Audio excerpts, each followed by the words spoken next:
Assalamualaikum warahmatullahi wabarakatuh. Baiklah, nama saya Iki Cynthia Mulyadewi. Video ini saya buat untuk memenuhi ujian tengah semester mata kuliah Sejarah Asia Selatan. Selamat menyaksikan. Baiklah, saya akan menjelaskan mengenai permulaan pengaruh Islam di India pada masa Kerajaan Delhi tahun 712 sampai 1526 Masehi. Tonggak permulaan Imperium Islam di India mulai tegak pada tahun 1206 Masehi, tepatnya pada masa Kesultanan Delhi. Nama Kesultanan Delhi diambil dari nama kota di India bagian utara yang menjadi ibu kota kesultanan, yaitu Delhi. Delhi menjadi pusat pemerintahan dari awal berdirinya sampai masa berakhirnya di tahun 1526 Masehi. Kesultanan Delhi berakhir setelah mengalami 5 kali pergantian kepemimpinan. Kondisi geografis. Secara geografis, Asia Selatan berbatasan dengan Asia Tengah di utara, Asia Timur di timur, Asia Tenggara di sisi tenggara, Asia Barat di sebelah barat, dan juga Samudra Hindia di sebelah selatan. Asia Selatan juga merupakan tempat ditemukannya ciri-ciri geografis yang biasanya terdapat di benua yang lebih luas, misalnya sungai es, hutan hujan, lembah, padang pasir, dan padang rumput di wilayah yang hanya setengah luas Amerika Serikat. Masuknya Islam di India. Berkembang banyak ragam versi mengenai proses masuknya Islam ke India. Meski begitu, datangnya ajaran Islam ke benua India itu bisa diklasifikasikan dalam 3 gelombang. Gelombang pertama dibawa oleh orang Arab pada abad ke-8, gelombang kedua disebarkan orang Turki pada abad ke-12, dan gelombang ketiga dibawa oleh orang Afghanistan pada abad ke-16 Masehi. Menurut sebuah versi, Islam pertama kali bersemi di India pada abad ke-7. Diceritakan bahwa Malik bin Dinar dan 20 sahabat Rasulullah yang pertama kali menyebarkan Islam di negeri itu. Saat itu, Malik dan sahabatnya menginjakkan kaki di Kodungallur, Kerala. Yang selanjutnya yaitu pemerintahan Kesultanan Delhi. Yang pertama adalah dinasti Mamluk yang memerintah pada tahun 1206 sampai 1290. Pendiri Kesultanan Delhi sekaligus yang mengawali dinasti Mamluk adalah Qutb al-Din Aibak, bekas budak Sultan Ghurib Muizzuddin Muhammad. Nama Mamluk berasal dari bahasa Arab yang berarti yang dimiliki atau budak. Setelah Aibak wafat pada tahun 1210, kekisruhan sempat terjadi karena belum ada ketentuan yang mengatur pergantian kekuasaan dinasti Mamluk. Alhasil, Aram Shah yang disebut-sebut sebagai putra Aibak menjadi sultan berikutnya. Yang kedua yaitu dinasti Khalji. Dinasti Khalji memerintah pada tahun 1290 sampai 1320. Dinasti Khalji berlangsung cukup singkat, yakni selama 30 tahun saja. Meskipun begitu, wilayah kekuasaannya mencakup hampir seluruh pesisir barat anak benua India kecuali Kerala. Batasnya dimulai dari lembah Sungai Indus di barat, lalu ke arah selatan hingga Tamil Nadu dan Pradesh. Para sultan dinasti Khalji dapat menyingkirkan invasi Mongol yang datang dari utara India. Namun, politik dalam negeri masih bergejolak. Penguasa terakhir dinasti Khalji, Khusrau Khan, takluk lalu dihukum mati komandan militer Punjab Ghazi Malik.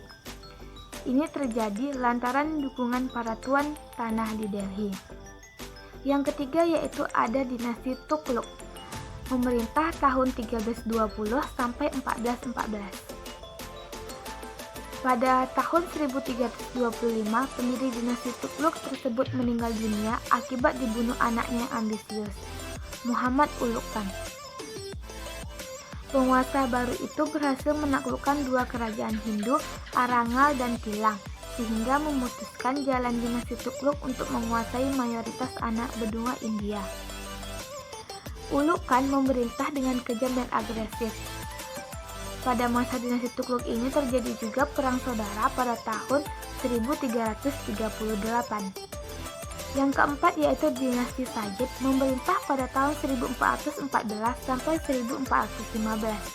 Kalangan keturunan Nabi Muhammad sebagai penguasa Delhi pada saat itu. Sejak pasukan Timur Leng meninggalkan Delhi pada tahun 1399, dinasti Sayyid tampil memimpin. Namun para Sayyid menguasai Delhi hanya selama 37 tahun. Turbulensi politik menyebabkan kekuasaan mereka tidak pernah stabil. Penguasa terakhir dinasti Sayyid, Alauddin, menyerahkan tahtanya kepada gubernur Punjab Bahlul Khan Lodi pada tahun 1451. Alauddin lantas menyingkir ke Budau, daerah sekitar Sungai Gangga. Pada saat itulah berdiri dinasti Lodi yang masih mewarisi kebudayaan Persia atau Pashtuns. Yang kelima adalah dinasti Lodi, memerintah tahun 1451 sampai 1526. Dinasti Lodi menggunakan bahasa Persia sebagai bahasa resmi.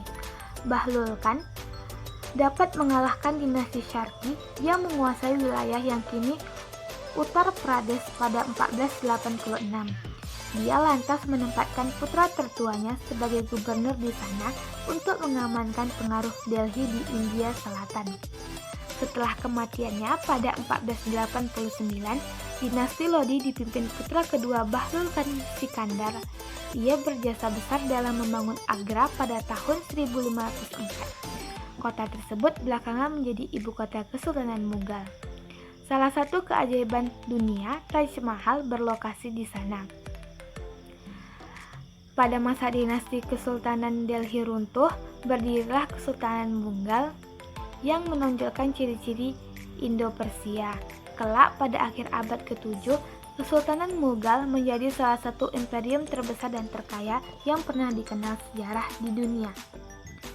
Yang selanjutnya pengaruh Islam di India. Yang pertama ada sistem pemerintahan. Bentuk pemerintahan Kesultanan Delhi adalah monarki.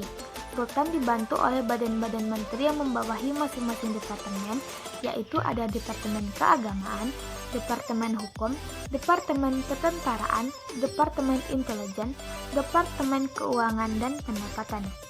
Yang selanjutnya yaitu sistem perdagangan. Pusat-pusat perdagangan terkenal antara lain yaitu Daibul, Pantai Malabar, Kadangalur, Kalicut dan Koilon, Pantai Karamandel termasuk Ceylon, Madura, Saptagaragam, Chittagong, Samandar, dan Akyab sekarang di Burma. Industri kerajinan yang ada pada masa itu adalah kapas, kain sutra, karpet, wol, besi, dan gula. Wilayah ini juga telah memproduksi baja. Yang selanjutnya yaitu ilmu pengetahuan. Dalam bidang ilmu pengetahuan seperti astrologi, astronomi, kedokteran, bahasa, seni, filsafat, dan lain sebagainya. Banyak orang yang mempelajari budaya India. Menurut Amis Khusro, ahli astronomi Arab, Abu Masar datang ke Benaras, pusat pendidikan budaya Hindu. Dia belajar selama 10 tahun. Buku India banyak diterjemahkan ke dalam bahasa Arab. Pada saat itu banyak ilmuwan yang dikirim ke India untuk mempelajari ilmu-ilmu yang ada. Yang selanjutnya sistem kebijakan hukum.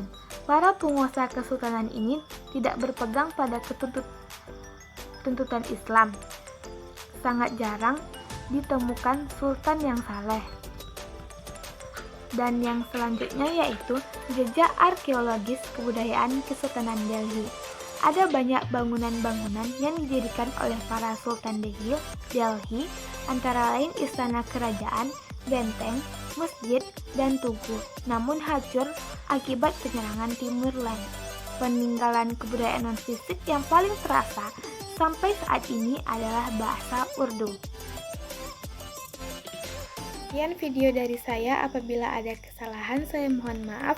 Wassalamualaikum warahmatullahi wabarakatuh.